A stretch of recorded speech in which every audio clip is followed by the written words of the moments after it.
ایک مرتبہ مدینہ منورہ میں روضہ اقدس کی زیارت کے لیے ہم انتظار میں کھڑے تھے.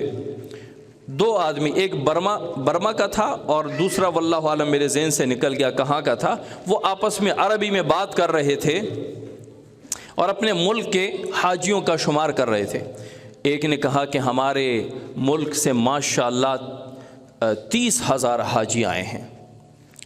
دوسرے نے کہا کہ ماشاءاللہ 40-45 اتنے کہے ہیں. تو میرے وہ کہتے ہیں نا کہ پیٹ میں درد اٹھ گیا. پاکستان کے ماشاءاللہ حج کے حوالے سے پاکستان دوسرے نمبر پہ اور عمرے کے حوالے سے پہلے نمبر پہ ہیں.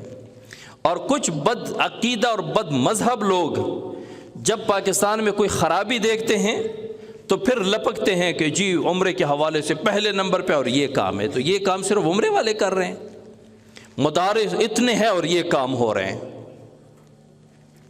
تو اس پر اللہ کا شکر ادا کرنا چاہیے کہ اللہ تعالیٰ نے ہمارے ملک کے خداداد کو یہ اس کے حصے میں آیا ہے کہ عمرے کے حوالے سے پاکستان پہلے نمبر پر ہے، حج میں دوسرے نمبر پہ. پہلے نمبر پہ واللہ عالم انڈیا ہے یا بنگلہ دیش ہے.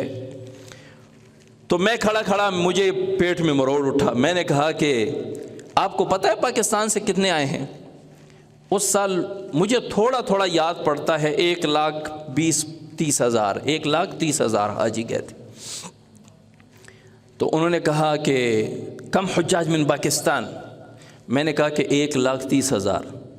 وہ ایک دوسرے کو دیکھ کے مجھے کہ لا اخطأت یا شیخ، نہیں ایسا نہیں ہے، آپ سے غلطی ہو گئی، ایسا نہیں ہے، آپ سے غلطی ہو گئی.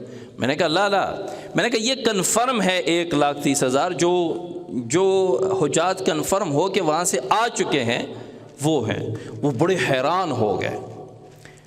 تو حج جتنے بھی زیادہ ہوں یہ اللہ کی کرم نوازی ہے.